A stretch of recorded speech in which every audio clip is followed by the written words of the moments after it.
when I came back, I was completely I was in my addiction. I was knee deep. I was married to my abuser. Where it was this crazy codependent relationship. It was something else, and I didn't understand why I had to be back. Yeah. Um, I can see that, yeah. there was no point. Yeah. And with that, I'm going to Right. introduce the show. So everybody, hello to our viewers. Welcome to W.I.L.D, the podcast. I'm here with Jay Grayce. And this evening, we're going to do something special. I'm actually going to go off script, even introducing the show, because I just want to do a natural free flow. This is W.I.L.D, the podcast. We are live on Jess TV, NCG Television Network, Meta TV, 101, Jess FM, and you can always catch up with us on jessfm.ca. We are sponsored by Borderline, a poetic memoir. Each copy sold helps us further our mission in developing a better tomorrow, as well as Wild Homes and Gardens magazine. Jay, we'd love you to submit. I know Ashton is going to start going back into the magazine and doing it. It's amazing. Please submit your work. And with that, I will, more about that. Of course, we'll introduce Jay, our amazing guest. I'm so glad you're here. She's an author. She's a speaker. She's an advocate. She's a survivor. Just a brilliant, beautiful soul that I am so glad I connected. And I do want to give a quick shout out, obviously, to Amy Ferris. Yes, Amy. Moon Miracle for bringing us together. I think it was such a potent workshop of awakening our humanity, and I think it did. It awakened a lot of things. It was just something. I felt so connected to everyone, and to me, Jay just stood out. And there was a moment when she said, "Oh, I'm celebrating my rebirth," and I was like, "What? What is, I need to be a part of this. What is this?" And hearing that she had a near-death experience and I had a near-death experience, it was something that just brought us together, and it's so potent. And I was still shaming myself and being like, maybe it's not true. Maybe it is true. I don't know. I'm making stuff up. I'm over exaggerating and doing all that stuff in my head. And so when you really came out and said, I'm celebrating my rebirth, I was like, you're my hero. Thank you. Thank you, first of all, for having me. Yes. I think we're going to have to do it again, because I don't think we're going to cover everything, and there's so much. I'm ready to dive into that whole near-death experience, but I want you to also have a chance to introduce yourself on the show, and just give a quick, you're an author, you're published, your article's out on Optimized Magazine. Yes, Amy Goldberg at Optimized Magazine, yes. And it was amazing. It was just full circle, just amazing. I mean, August was the workshop, correct? That's when it started. Yeah, it was the work. Yep. Yeah. And that's the month of my rebirthday, August 26th, which was the last day of the workshop. And that was my gift, the workshop. That's amazing. Yeah. And it took me a long time to get there. I was like very apprehensive about it. I made excuses of, why should I do it? Primarily right now at this moment, I'm a caregiver for my beloved husband who's been ill for many, many years. And it's been just life-changing. And so when you're a caregiver and when you're just empathic, you just give and give and give and give. Yeah. And it is the most natural thing for me. And what I noticed around August, or a little bit before then, how depleted I was. And even thinking about doing something that might give me joy or an escape felt frivolous, if that made sense. That makes sense. I'm on your level. I completely understand. And I myself, I've been such a people pleaser, so it's like second nature. If I give, then you will love me, right? I know it's not, it can be different when obviously you're taking care of somebody who really needs it. If you're their caregiver, that's almost different than people pleasing, obviously. But I just had that nature. And so that also got me But you know into what? another level. But the people pleasing is there too in my situation. I'll tell you how. Because I feel like if I gave myself that time, someone else might say and judge me and say, well, shouldn't you be taking care? You know what I mean? Yeah, So I know. I can see it. Yep. so it was there. It's Yeah. always there that, what are people gonna think? Are they gonna think bad of me because I want to take some time off and just do something for myself? Hmm. So, so that was my gift. That was my gift to myself. And Amy Ferris was fantastic. Just what a wonderful, generous being is she, huh? Oh, She's absolutely. I stalked her. That's how I connected with her. I stalked her on Facebook until she became she she's became like, my friend. you're gonna be my friend.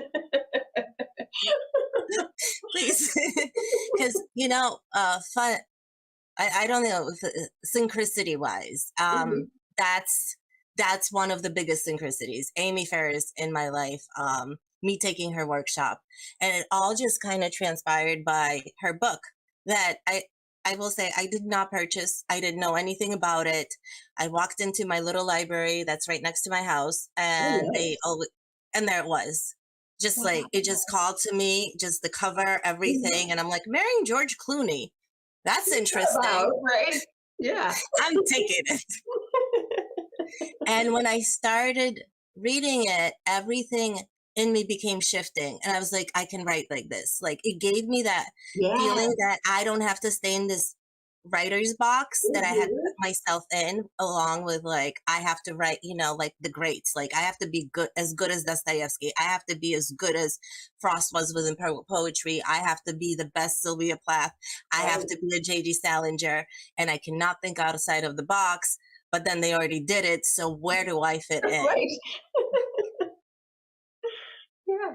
And just reading that book, I was like, I fit in. Like I can it gave me Yeah. that And that's so next level that important. I needed, that push. And that was just me discovering her book. So you can imagine, like, I really did stalk her. Amy, I'm so sorry. I did. I don't know how else to put it. The jig is up. She, Yeah, the jig yeah. is up. I have to own my truth. I walk that line, so I gotta own it. Like to But think, I'm really glad I did. And same thing with Jane Sibbett. Like she yes, popped in, and um for me, she's just a spiritual being. Like it's very cool that she was on Friends, this yes. amazing actress. You Like, know, she's wow, so, wow, wow, wow, like celebrity. Like, I want your autograph. But at the same time, the work she does with Dancing Hands right now, and just Noon Miracle, and all yeah, of it is just. I just felt that spiritual connection that I just needed to be in that circle, in that workshop, just you in know, that energy. I didn't know. I mean, I didn't know who she was until the first day of the workshop. And, we're waiting for everybody to come in. And I'm looking at her and I'm like, oh, she's got a really lovely smile, very welcoming, very friendly.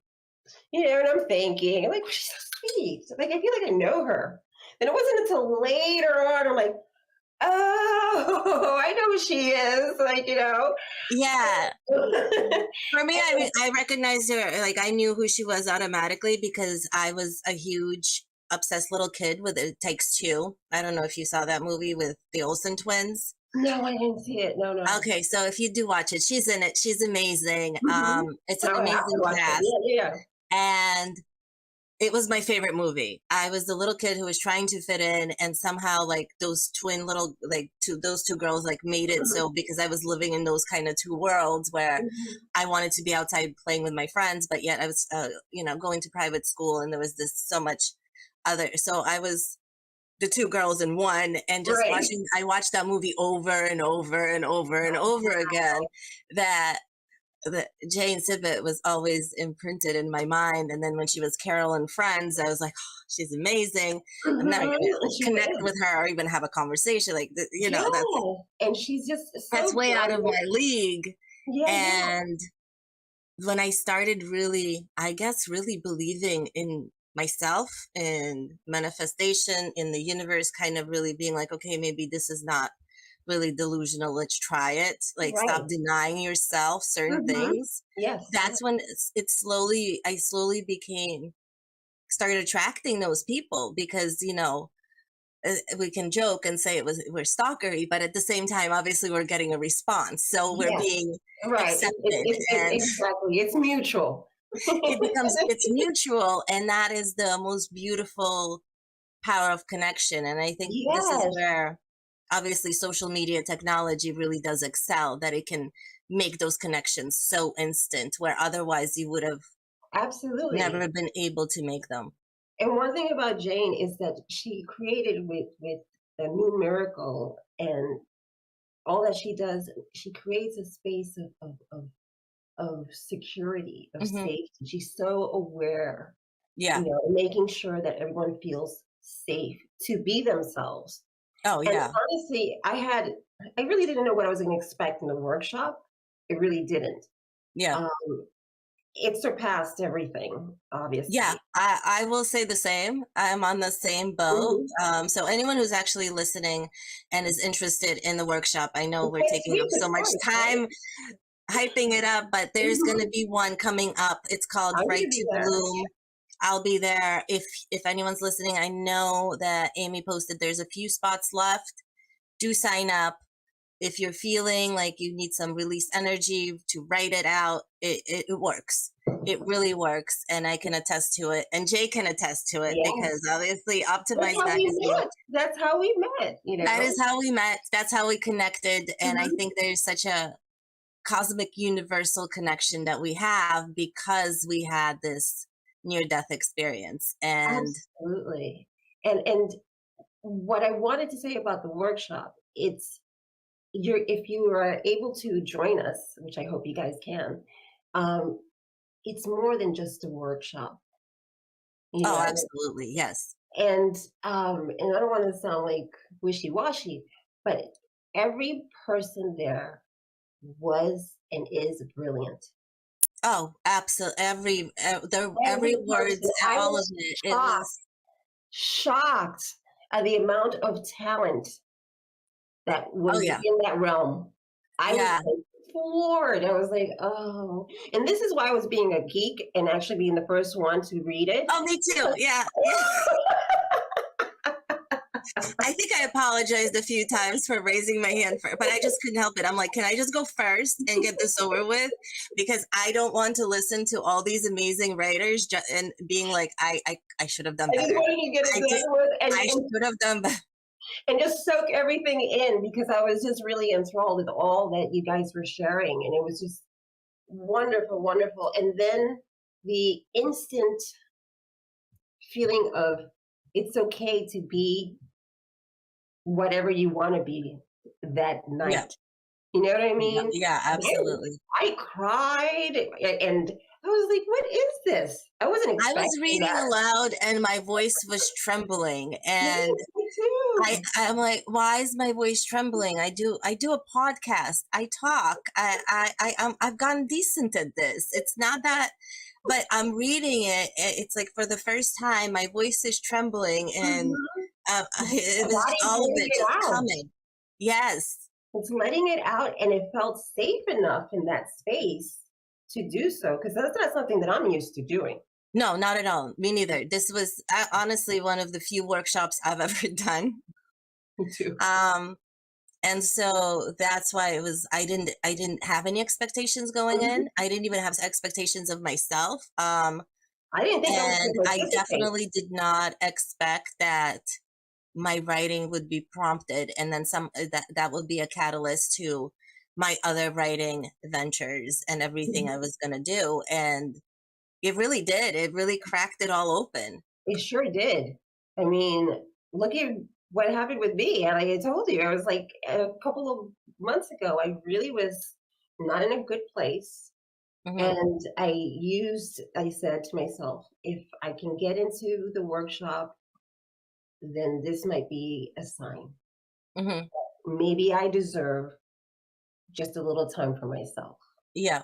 And I have to say that as a caregiver or just anybody that's empathic and just gives, uh, all of this is in my head. My husband, my beloved, has never told me you can't go and do something Oh for you. yeah, He I get encourages you. it. And, I and get you. so this Yeah. is all me, and I take full Hmm. responsibility for that, in that sense that I don't know why, but it's just innate where I just like, I gotta give, I gotta give. Hmm. And I feel more comfortable doing that than Yeah. receiving. Yes. So, and that's something that is, everything is balance, right? Flexibility, right? Hmm. Bending without breaking. Yes. Where you just have to be fair. Now, that's one thing that I use for myself when I'm feeling really down Hmm. is I ask myself, am I being fair? If I'm Hmm. focusing on everything that's terrible or what I feel is overwhelming, and then I deserve at least to focus on the things that are not. Can I give myself permission to focus on something that is working out? There are times that I have to tell you it's very, very tough to do so. Hmm. And those moments are scary because in my head, I'm like, you don't have anything going on, girl. And what are you going to do? And Hmm. it's terrifying. And what I learned is, what are you going to do? Nothing. Sit with it, Hmm. breathe through it, Hmm. be pissed off because of it. It's this thing that for me that I have to just like, okay, I have to fix it. And if it's Yes. Always fix it. Always find to fix it. And I know for me, always fix it kind of was also a thing to do. So I don't, without thinking of me or what is going on, it's an escape route. Mhm. Um, and just being stateless, that was always such an escape route. Like I'll go and like do everything for my friends, and I'll go and do everything for the guy I'm with, or I will do this and do that, but I don't have to face me because I Yeah. am so scared of me because I'm in this big doo-doo and I know why I'm in it, and most of it is kind of like my fault. So, I know my woulda, coulda, shouldas. So Right, there's so much right. shame. Like, I shouldn't Mhm. have married my abuser. Why didn't I leave earlier? Come on, you died and then you went and married him. Like, that's not okay. So there was so much being Yes, like, and you hear that voice can be so loud at times, isn't it? Mhm. Right? And it's brutal, and it's brutal. And Yes. the other part is that, okay, even if I'm trying to rest, that voice is still going on. It doesn't For sure. stop. Like, I can be Mhm. hiding in bed and it looks like I'm having the time of my life resting, but really I Mhm. am brutally Yes. circling around to such an extent that I can't move. It It's just freezes exhausting. me. It's like Yeah. invoking all the trauma throughout the body again. Yeah, paralysis. That's what Hmm. that's how Yeah.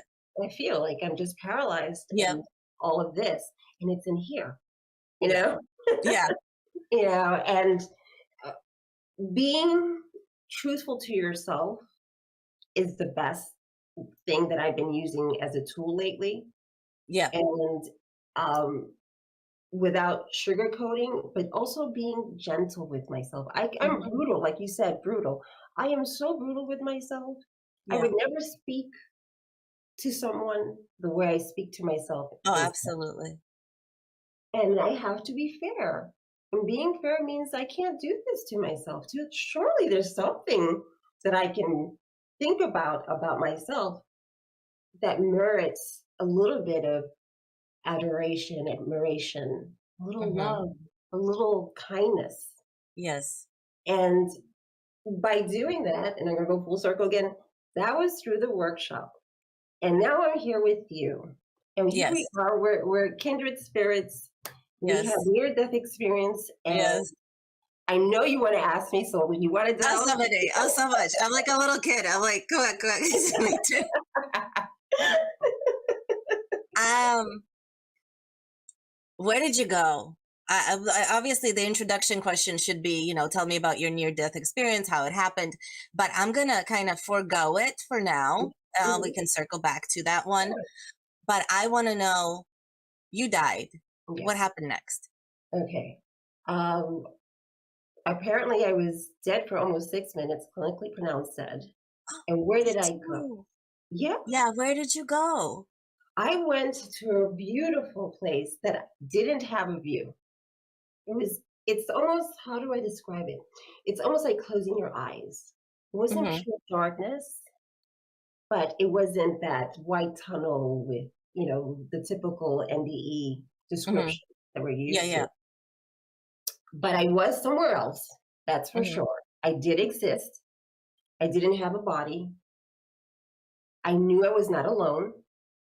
I felt I was connected. The best way to describe it, I was connected to everything. And in that moments, it was like a lifetime. Hmm. Time had no. It was not linear. It was just. I don't know It how to was describe just it. free flow. Kind Yes, of you exist yes, and love exists yes, and it yes, it yes, yes. swarms in a way of your relative spirits. I I went want home. to I don't have the right word, so I say I Mhm. saw my dead grandmothers, but that's not exactly so, because it's not like they're this right, like, physical body, but I could Their feel them, like presence, you their but presence. Yeah. yes, that Hmm. it's real, and it Yes, felt so real. yes, no doubts. And I guess where did I go? I went home. That's the best way I can describe it. I But like that, because that's, I say by that, but what does that mean to me? That means mhm, going home, because when I moved to the US at the age of 9, I felt so abandoned. Like, imagine as a child, just to me, that was being ripped away from home, even though America was this great land and I was coming from sure, the former no, Soviet absolutely. Union. Obviously, like, this is amazing. Father's a genius. He's bringing you to the America. This is great. He got into Yale, Mhm, blah, blah, blah, blah, blah. How great, great, great. mhm, But the truth behind it was I had these loving grandmothers that were love. And at times my parents were kind of my bullies. And so that's the nicest way, best way I can mhm, describe mhm, it. mhm. And so I really felt like I just left love to go hang out with my bullies in America. I don't know. I don't know. This Yeah, is kind of scary. it is And too. forever Yeah, that remained, because it's not like I ever got closure. When we were saying goodbye as a child, I didn't realize that was that was it. basically forever. Wow, wow. Um, and so just circling back to all of it, in that NDE for me, I went home. Like you Yeah. said, I was like, I'm there, they exist. All of that was just kind of like a bad dream, not the Mhm. reality. This is the truth. You belong here. And I was like, oh, yes, yes, I made it. Yes, Like, I absolutely. begged you to come rescue me for so long, and you fight through all the trauma. Every time I just prayed to the stars, and I was like, Babushka Pole, like, I know you're there, like, just rescue me. Oh, yeah, yeah. No, I get it. I had many close calls growing up. Just so you can get it. Hmm. I was at 6 months. I had pneumonia, and after that, I had like asthma, chronic asthma. I mean, to the point that I would go to the hospital 2 or 3 times in the same day in the emergency room. This was like in the 70s, so the medical care was brutal. I mean, the way they addressed chronic severe asthma attacks was by literally giving you epinephrine. Hmm. Epinephrine is like adrenaline, which Yeah, is yeah, yeah, yeah. yep. So that's hardcore. I was a child. I mean, I'm talking about a little kid. So there were a couple of times that I was unconscious and they couldn't bring me back. And so I was always very ill. So I always danced with death. Hmm. That's how we always danced and we knew each other. I remember at 5 years old actually asking my mom, am I going to die? Hmm. And the thing is, I was okay with it. I mean, I didn't express that to my mom. Yeah, yeah. But in my head, I was like, if it happens, I'm okay with it. Hmm. Um, and but every time I had a near death, but I was never really pronounced dead. I was unconscious, Hmm. a coma, things like that.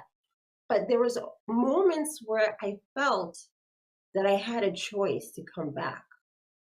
But every time I thought about my parents, I was back. I Mm-hmm. remember being conscious again because I just felt their pain that they of the loss of Yeah. losing me, and I couldn't do that to them. The main reason that I know that this was so different, when I was pronounced dead, I went through Mm-hmm. the hell of it. Dying is messy. Mm-hmm. It's awful.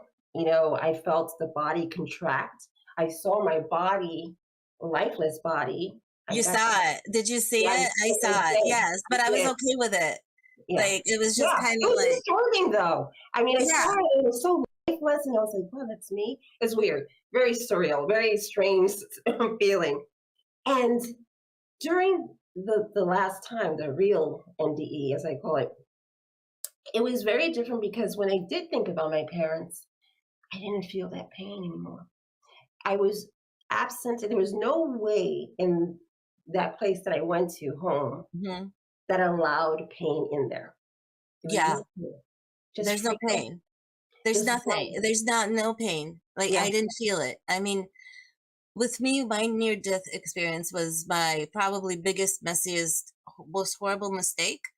I didn't want to die at that point in my life, but before that, I've been very suicidal. I've had suicidal ideation since I was raped at 13, and I just completely it just progressed. The rapes just kept kind of happening. Like it was Mhm. like one happened, and 4 years later another happened, and then by then it's just God. like Yeah, yeah.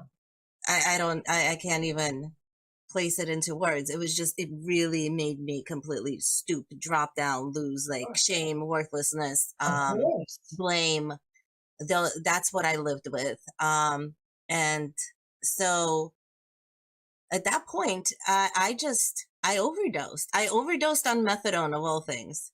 Like my husband had to at the time. My husband he was an addict as well, but he was on methadone. Mhm, I never sought treatment, but he did. mhm. Um, and for him, it was just about the methadone. It wasn't really like he was in NA, like doing the steps. It was like, I Mhm, need my methadone. This is mhm. what I need to get Right. through the day. And Mhm. I will do whatever I can to get it. And I will do whatever I can to get high on top of it and continue to keep my methadone. So he got the take homes and he kept stealing my Klonopins, the benzodiazepine. So I was like, nice Mhm. trade off. Okay. This is going to work. You can have some of the pills. I'm going to take some methadone. This is how it's going to work out. So I Right, don't feel right. sick. You get high, everyone's happy. Mhm. Um, and so that day, I was like, I was mad about something. I was upset about something with him, and I wanted to be creative. And I was like, I write best when I'm high or drunk or both. I channel that Hemingway in me. Mhm, mhm. And so I was like, screw it. Like, I'm going to go into the safe and I'm going to take the methadone.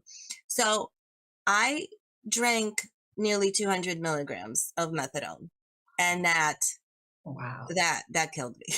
Yeah, yeah. And so, as the story goes, my husband never called 911. He called his mother because he was scared that Ah, he I would get get it. Mhm. trouble, his methadone taken away. Yeah. Um, Priorities, I priorities. died right in front of him. He like witnessed me convulse, whatever, foam at the mouth, and just stop. He called his mother. And so when she got there, they loaded me in the car. They brought me to the hospital. I was pronounced dead. I don't know what miracle was worked on. And then I came to life. It was really cold. Coming to life was a lot scarier than dying itself. Wasn't it? Was it? Yes, it was for me too. It was the opposite of what home, because when I came back, all I felt was pain immediately. That was Yes. my welcoming. Just No, yeah, no. Pain everywhere. And, I yeah, had a yeah. catheter in. Me There too. was Yep. machines. Yeah, I had a tube. I was intubated, the Oh, whole yes, thing. yes. All of Yeah, it, the whole yeah. shebang. I was wrapped up And in a I was foil. so cold. Yeah, So cold. yeah. I could not get warm. Like I Yeah. was just even just thinking about it, I get the Hmm. chills because Yeah. that is the type of cold I haven't Yeah. felt in a while. Like I get the freeze kind of movement. I get the chills. Hmm. I have that nerve thing that happens. Hmm. But that was something that was like really coming back. No, yeah, no, we were gone. When at that point, when you're that cold, from what I Yeah. understand, you were pretty gone, and so was I. Yeah, because I woke up and I looked like a Jiffy, the old Jiffy popcorn thing with the Hmm. foil. Yes. Yes. And I was just so unhappy. I Yes. just was so angry. And I remember as soon as they extubated me, he said, "Who's responsible for bringing me back?" And they thought it was like, "Oh, she's going to be happy thanking the doctor." Yeah. Yeah. I cursed the doctor because I had a DNR, a do not Oh, resuscitate. yeah. But because I had moved, I was, from New York, and I moved to California, where that's where I died. Hmm. In California, it wasn't signed yet. Hmm. So, So they did what they had to do. They reset. yeah, Yeah. right. And I was so mad because I was like, I will tell you, like you said you didn't want to die. I did. I did. It was maybe I have moved to California, and in about less than a month, I was raped in a Oh, job interview. okay. Yeah. Okay, so Yeah. that just set the Yeah. tone. That just does it, That's right? it, Because so that my first rape, yes, suicide came next. Like that was it. I just wanted to die after that yeah, one. Like so that was my virginity. That was everything. With all of it went out the window. I just wanted to die, and I right. tried really hard. Like I took the 50 Tylenols. I tried everything, and Mhm. nothing was working. Yeah. And I did cut my wrist, but my dorm, I either went for help because I freaked out, or she found me. Either one, I can't really place it. Right. I just know for a while there I was like in a trance like state, like literally invoking Sylvia Plath at this point, because that's what I felt, because Mhm. I literally was trying to find my existence in my vein. Yeah, yeah, yeah. Mhm. And so then they came to the door, emergency came, like they were called, I was gurneyed, I was played into a mental hospital, and that was kind of a hell, a different type of hell. Yes. Yeah, yeah. And so, yeah, like I completely understand how that a rape, Mhm. right? That thing that will make you want to afterwards want Yeah. to kill yourself. You're And that's done. so what I did, clever girl, I said, "Well, I'm asthmatic. If I don't take my medication, my body's gonna do what it's gonna do." And Yeah. that's what I did. I didn't try the Tylenol, although I did that in the past, but in that specific time, Doesn't work. I just worked like 3 jobs. I said, "You know what? I'm gonna just tire myself. My body will eventually give up, Hmm. and I don't have to do anything special." And that's Hmm. exactly what happened. I didn't know exactly when it was gonna happen, but I knew that It would eventually just happen. it would just happen. And it did. And then, I went out there and felt being home. I was in that what I call the cosmic waiting room. I was waiting for Hmm. I was like, yes, this is it. Finally, this all makes sense. Everything's where it's supposed to be. Yeah. Oh, my parents are gonna be okay. Don't worry. That eventually Yeah. we'll be They will. They'll connected. get. Yeah. It's okay. And I'm just ready to get comfortable in it. Yeah. And then I get the cosmic boot sent back. And it was Yeah. so violent and so abrupt and just so chaotic. And just And brutal waking up in the hospital. The oh, lights oh just. yes. Oh my God, terrible. I felt like I was abducted in an alien ship or something. It was very bizarre. It's just awful. Because you come from And, such, it goes from such a loving place to right? throw, it's like going back into a nightmare. And you're like, Yes, no, no, come on, I already I know those. yes, I went through the stuff. I deserved to stay there. That's how I felt. I earned that. It's not fun. And now I'm here. And then I would hear, well, there must be a reason. You must have a purpose. People are trying to help, and Hmm. because they don't know what to do, what to say, because here I am still angry. I wanted to not kill myself at that time, but just like I wanted to go back home. Yeah. And And it took me a lot of therapy, a lot of chanting, everything I could find, painting, everything I could do that wouldn't hurt me or anyone else to stop missing home so much. Mm-hmm. And, like I said, 25 years this past August, I can now be open to the fact that maybe there was purpose in me coming back. I would have Mm-hmm. never met my beloved husband, which I wouldn't trade for anything. I got extended time with my loved ones. Mm-hmm. I got to experience things that I didn't think I could do and that it would Oh be. yeah. Yes, absolutely. I can say the same. I mean, what happened to me after was nothing short of a divine intervention, because honestly my life began falling apart. And that was a good thing in a way, because it had to fall apart. I was in an Right. abusive relationship. I had just come back to life. I was having grand mal seizures. I was a full-on addict. And how it ended was he just fell in love with someone. He decided to leave. I didn't want to leave. He decided to leave, and that really, something in me propelled. And even after I was, came back to my parents' house, and also for all that, I was so devastated. Like, this was the life. Like, I found a shortcut. I got married. I'm supposed to have kids and Mm-hmm. all this stuff. And through it all too, I was always told, like, oh, you can't have children. You have PCOS. I just couldn't get pregnant, really irregular periods. It was just really horrible. And after my NDE, which I give up even the thought of having children, because I was like, I have to let it go. Like, after my Mm-hmm. husband left, all of that fell apart. I had to give it up. I was like, I got to the point where, like, okay, I probably can't, but I'm going to try doing these healthy things that they say, and drink Mm-hmm. some nettle tea, and maybe something will happen. I don't know, but Mm-hmm. I did. And then I got to the phase where I'm like, no, I believed my body can have a child. Mm-hmm. And I had an ectopic. And right after that, I got pregnant and I had my daughter. And Oh, of course, I named her Paulina after my great grandmother. oh. And I always knew I was going to have a girl. Mm-hmm. And I had the girl. And I named her just as I always thought I would. And I don't think my life would have kind of taken all those steps if I didn't have that Sure. NDE. Mm-hmm. Because, like, I was able to quit drugs cold turkey. Today, Wow. I have no cravings.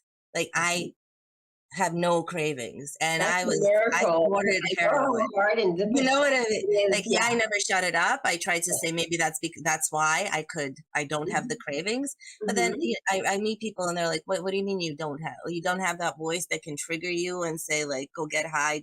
I don't. That's wonderful. But Wonderful. how's that? To me, I keep going back, like, normally, that's not a normal kind of thing, that type of healing. I Yeah. never went to NA. I never went to any AA meetings. I was never placed on any medication. I never went to rehab. All I did was research, self heal, whatever I could find. Eventually, I found words. Mm-hmm. Even in therapy, I never disclosed this much as I'm disclosing even to you, Wow. right? Because Yes. I went through this whole phase of just not trusting my therapist Mm-hmm. because of the Yes, abuse I can understand. experience. Mm-hmm. Yeah. Yeah, I get it. So all of it was kind of forced. And a normal person would say, like, I don't think it's normal that, like, without that NDE, I don't think Mm-hmm. it would have happened. Right, right.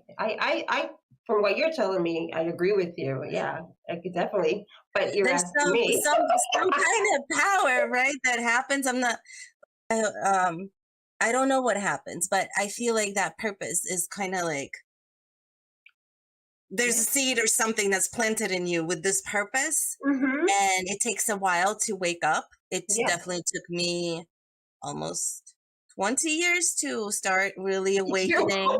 Me too. Sadly enough, I don't know. Yes, I agree with you wholeheartedly. I mean, for me, and it's still ongoing, but not as Oh intense. yeah. Certainly not as Hmm. intense as it used to be. Um, I always wondered many years ago. I wonder if I'm going to remember my ND. Will be a time where I don't remember it, or it's not as important to me. Hmm. Um, it still is. It still is. Yeah. It's still important, but for different reasons. Like I said, there was a time where I just wanted to go back home. That Hmm. was like my reason for existing was like, can I get back home? Kind of thing. And then life happens, and I had wonderful opportunities. I did the radio show at WBAI, the Rape Declaration Forum, which was a platform back in 2005, which was hardly anything like that on radio or anywhere, where there was a safe space for survivors to share their stories. And that was the first time that I can tell you that as a survivor, that I felt I wasn't a victim anymore. Oh, that's amazing. Yeah. That's an amazing transition where Yeah. you go from, okay, I'm a victim to I'm a survivor. Yeah. I know Yeah. that feeling. Yeah. It's been quite recent. Maybe it started about 5 years ago to really understand the difference. And I think it really propelled after I wrote my memoir that really got rid of all that shame, guilt, just released it. All the woulda, coulda, shouldas, the ugly, everything. I just poured it out on paper. And somehow that also propelled me onto that next level where, okay, I'm a survivor. Like I don't, I'm not a victim. I don't have that mentality. And it's hard. It's something hard when you do that switch. Yeah. And, I didn't expect it. I mean, the radio program that I was talking about, it was really just for Women's International Day. And it was just a one-time show. And they were trying to get guests, and no one they wanted the show, but they didn't want to share their story live on air. And I apprehensively said, if you can't find anyone, it was like the day of, and they're like, Jay, you're the one. You're the only one. And I was like, oh, okay. And I really didn't know what I was doing. I was like, I have no idea. I didn't do radio. It just like, I had no idea. And I put the headphones, and the mic was on. It was a small space, the booth. And I was with a dear, dear friend who actually was the one that decided to conceive the show. He was a wonderful artist. He passed away, Don Vance, and he was just amazing. And his girlfriend, Rebecca Miles, who worked for WBAI. So she was the executive producer and news director and reporter there. And she said, it's a great concept. We never tried that. Let's do it. So when I did the interview and I shared, I felt like a OBE. I had an out-of-body experience. It just, and I could see myself talking, and just like, almost like I felt lighter. But what really made me feel like a survivor was when other people were calling in and sharing their stories. And there was that purpose that you were talking about. Yes. Something clicked and said, okay. I can do this. Yes. I can do this and feel good and know that I'm helping people. Exactly. Because I, in my life, always needed that component. I need to be helping people. Yes. And I never understood how I could fit that into my life and being a productive human being that is also helping people, but is also doing what she loves to do. And quite similarly to how you explained your radio, that's how this whole podcast kind of fell on my lap. Jesse randomly messaged me and was like, hey, you have a great jawline. You should have a podcast. I was like, oh, okay, it's good, huh? I always wanted to be an actress. Oh, maybe I can do this. Well, and with a trembling voice, I went on, and it just something that I just love doing.